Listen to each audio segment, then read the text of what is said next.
Depuis octobre 2020, Yangambi, en République démocratique du Congo, abrite la première tour à flux du bassin du Congo, CongoFlux. Une structure scientifique qui vise à mesurer les échanges de gaz à effet de serre, comme le dioxyde de carbone, le méthane et l'oxyde d'azote, entre l'atmosphère et la forêt. Avec une hauteur de 55 mètres, soit l'équivalent d'un bâtiment de 17 étages, la tour dépasse la hauteur de la canopée, une condition essentielle pour effectuer des mesures appropriées. Les gaz à effet de serre y sont mesurés par une méthode dite de covariance de turbulence ou édicovariance. We have a lot of equipment on the tower, but the two essential components is an anemometer, and this measures wind direction in 3 directions. And then we have a Likor instrument that measures the CO2 concentration.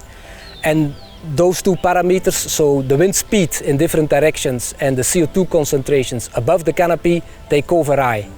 And with this information we can calculate how much of the CO2 is entering the forest, so a sequestration, and how much CO2 through respiration is leaving the forest. And so with those two parameters we can then calculate the net balance of how much carbon is really taken up by these forests.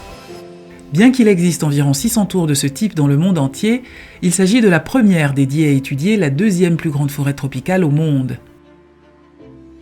Les données produites par la tour sont essentielles pour comprendre la contribution du bassin du Congo à l'atténuation du changement climatique et informer la prise de décision sur la conservation de ces forêts. Ce sera un générateur de données, cette tour-là. Elle va générer énormément de données que la communauté scientifique, non seulement locale, mais internationale, pourra bénéficier de ça. CongoFlux va nous aider à avoir exactement la valeur que notre forêt est en train de séquestrer le carbone. La tour CongoFlux fera partie d'un réseau de tours à flux qui se dénomme ICOS. Ceci implique que toutes les données qui émergeront de la tour passeront périodiquement un contrôle de qualité, après quoi toutes les données seront mises en accessibilité sur un site web.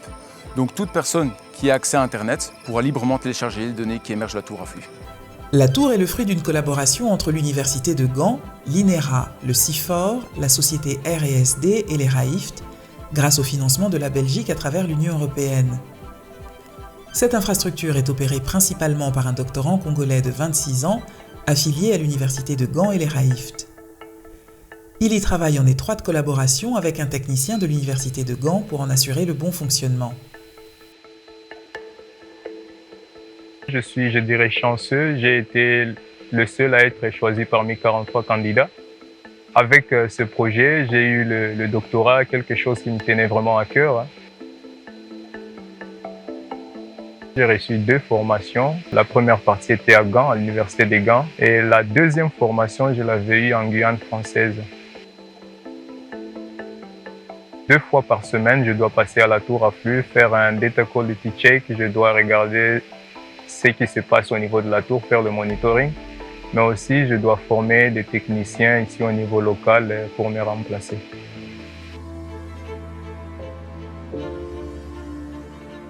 La tour renforce le centre de recherche de Yangambi en tant que pôle scientifique pour l'étude des forêts tropicales, une initiative qui crée des opportunités directes et indirectes pour la population locale, dont une partie est employée dans des activités de recherche et de construction.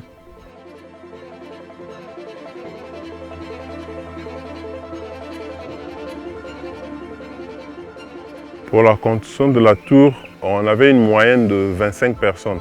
On avait une équipe de tireurs, plus ou moins une vingtaine de tireurs, plus 5 techniciens qui sont certifiés et ils ont travaillé au-dessus. Cette tour est un véritable exemple de la manière dont la science et la conservation des forêts tropicales peuvent servir de moteur au développement de la RDC. This tower can help decision makers worldwide, but specifically in the DRC, to better account for how much carbon is really stored in their forests on an annual basis.